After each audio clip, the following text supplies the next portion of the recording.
رباب جو اس کے گھر میں اس کے 3 لوگوں کو، فیملی کے 3 بڑوں کو قتل کر دیا جاتا ہے، اس پر بلاول زرداری خاموش ہیں، اور ان کو نہ عورتوں کے حقوق نظر آتے ہیں، نہ ان کو انسانی حقوق نظر آتے ہیں، اور نہ ہی ان کو یہ نظر آتا ہے کہ یہ انصاف کا قتل ہے اگر جو اصل ملزمان ہیں ان کو گرفتار نہیں کیا جا سکتا۔ تو اب دیکھتے ہیں کہ یہ جو کیس ہے رباب کا، یہ کہاں تک پہنچتا ہے، اور ہم امید کرتے ہیں کہ جو اصل ملزمان ہیں ان کو سزا ملے گی۔ سرکاری ملازمین کے جو سوشل میڈیا اکاؤنٹس ہیں اور سوشل میڈیا استعمال کرنے پر پابندی عائد کی گئی ہے، اور سرکاری اداروں سے وابستہ تمام ملازمین کے سوشل میڈیا استعمال کرنے پر پابندی کی گئی ہے۔ وزیر اعظم عمران خان کی ہدایت پر اسٹیبلشمنٹ ڈویژن نے آفس میمورنڈم جاری کر دیا، جس میں بتایا گیا ہے کہ سرکاری معلومات اور دستاویزات افشا ہونے پر ان کے خلاف کارروائی ہوگی جو اس سارے کے سارے معاملے میں ملوث ہوگا۔ تمام سرکاری ملازمین کو یہ کہا گیا ہے، حکم نامے میں کہا گیا ہے کہ سرکاری ملازم بغیر اجازت سوشل میڈیا پلیٹ فارم استعمال نہیں کر سکتے۔ یہی بالکل اسی طرح کا ایک پہلے نوٹیفیکیشن جاری کیا تھا جو ہمارے نئے چیف جسٹس ہیں امیر بھٹی صاحب، جو لاہور ہائی کورٹ کے چیف جسٹس ہیں، انہوں نے نوٹیفیکیشن جاری کیا تھا۔ اب یہ حکومت کی طرف سے بھی جاری کیا گیا، تمام سرکاری ملازمین کو گورنمنٹ سرونٹس رولز 1964 کی پاسداری کرنے کا حکم بھی جاری کیا گیا ہے، جس میں سرکاری ملازم کو کسی بھی بیان بازی یا رائے سے روکنے کا حکم دیا گیا ہے۔ اس میمورنڈم میں یہ بھی کہا گیا ہے کہ ملازمین کے بیان یا رائے زنی سے حکومتی بدنامی کا خطرہ ہو سکتا ہے۔ گورنمنٹ جو سرونٹس رولز ہیں 1964 سرکاری ملازم کو کسی بھی بیان بازی یا رائے کے اظہار سے روکتا ہے، اور یہ جو معاملہ ہے سوشل میڈیا کے استعمال کا، اس کی وجہ سے بہت دفعہ مسائل پیدا ہوتے ہیں، اور ان مسائل کی وجہ سے جو سرکاری ملازمین ہیں یہ پابندی لگائی گئی۔ اور میں یہ سمجھتا ہوں کہ یہ پابندی ضروری تھی کہ جو سرکاری ملازم ہے وہ سرکار کا وفادار ہونا چاہیے، اور اس کو وہاں جو انفارمیشن ہے وہ لیک نہیں کرنی چاہیے، یا ویسے رائے زنی نہیں کرنی چاہیے، اس کو کسی بھی سیاسی گروپ کا حصہ نہیں بننا چاہیے، کیونکہ آج اگر کسی کی حکومت ہے، کل کسی اور کی حکومت ہوگی، تو وہ اگر سیاست میں ملوث ہو جائیں گے تو وہ اپنے کام کو، اور پھر آپ یہ بھی دیکھیں کہ آپ کسی بھی سرکاری آفس میں چلے جائیں، آپ حتیٰ کہ سرکاری ہاسپٹل میں چلے جائیں، ڈاکٹرز بھی بیٹھے ہیں، فون ان کے ہاتھ میں ہے، وہ اپنے فون پر لگے ہیں، نرسیں بھی اپنے فون پر لگی ہیں، اور مریض دھکے کھا رہے ہیں۔ اسی طریقے سے آپ کسی سرکاری جب آفس میں چلے جاتے ہیں وہاں بھی یہی حال ہے، تو اس پر پابندی ضروری تھی۔ دوسری طرف وزیر اعظم عمران خان کے حوالے سے آج آپ جانتے ہیں کہ شہباز شریف سے بھی یہ سوال پوچھا گیا ہے کہ شریف خاندان میں کوئی لڑائی ہے،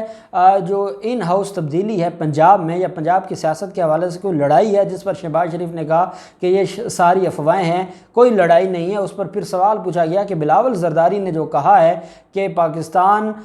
جو پیپلز پارٹی آپ کے ساتھ ہے، اگر عثمان بزدار کو ہٹا دیا جائے تو حمزہ شہباز کو وزیر اعلیٰ بنا دیں گے، تو اس پر انہوں نے کہا کہ ابھی تک ہمارے ساتھ کسی نے رابطہ نہیں کیا، اور ہم کسی کے کہنے پر نہیں کریں گے، ہم جو اوریجنل فیکٹس ہیں ان کو دیکھ کر ہی کوئی فیصلہ کریں گے۔ یہ بیسیکلی جو سٹیٹمنٹ ہے یہ اس لیے دی جا رہی ہے کہ جب سے جہانگیر ترین گروپ فلاپ ہوا ہے، ان کا ایجنڈا فلاپ ہوا ہے، اور وہ جو وزیر اعظم عمران خان کو بلیک میل کرنا چاہتے تھے، یا وزیر اعظم عمران خان کو ڈرا دھمکا کے ریلیف لینا چاہتے تھے، جب وزیر اعظم عمران خان ان کے سامنے نہیں جھکے اور وزیر اعظم عمران خان نہیں ڈرے، تو اس کے بعد جیسے ہی جو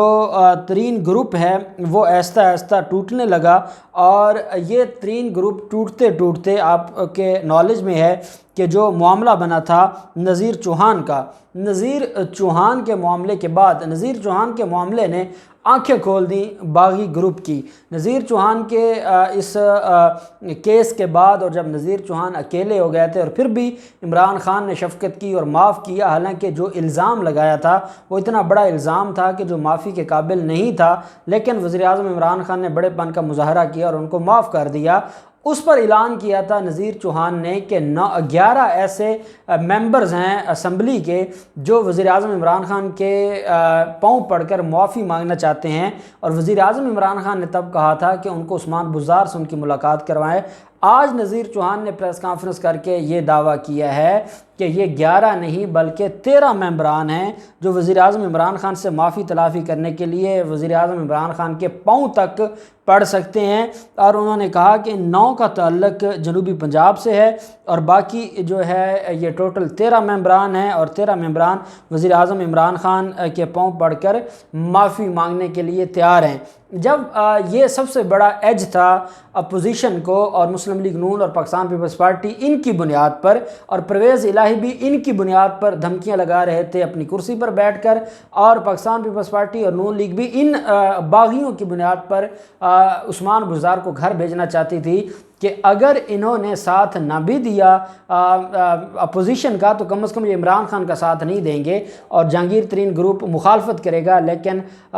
وقت نے یہ بتا دیا کہ وہی قائم رہتا ہے جو درخت کے ساتھ رہتا ہے، اور جو درخت سے کٹے وہ ختم ہو جاتا ہے۔ اب یہی جہانگیر ترین گروپ ہے۔ جہانگیر ترین نے اپنے خاص ممبر نذیر چوہان، جس نے جہانگیر ترین کو بچانے کے لیے اتنا بڑا الزام لگا دیا تھا، اس کا حال احوال نہیں پوچھا، تو باقی ممبران کو بھی یہ بات پتہ چل گئی ہے کہ وہ کتنی اوقات میں ہیں اور یہ معاملہ کہاں تک جا سکتا ہے۔ اس وجہ سے وہ وزیر اعظم عمران خان کے پاؤں پڑنا چاہتے ہیں، اور اگلے چند دنوں میں ملاقات ہونے والی ہے۔ جو جہانگیر ترین گروپ کے باغی ارکان ہیں وہ وزیر اعظم عمران خان سے ملاقات کرنے جا رہے ہیں۔ میں یہ سمجھتا ہوں کہ یہ ایک ایسی پیش رفت ہے، اس کے بعد اپوزیشن کے لیے راستہ بند ہو گیا، اور اپوزیشن کی جو بلیک میلنگ ہے اب وہ بند ہوگی، اور سب سے بڑی بلیک میلنگ جو ہے وہ پرویز الہی کی تھی، وہ بھی انشاءاللہ بند ہوگی۔ اللہ پاک پاکستان کا حامی و ناصر ہو۔ بہت شکریہ۔ اللہ حافظ۔ پاکستان زندہ باد۔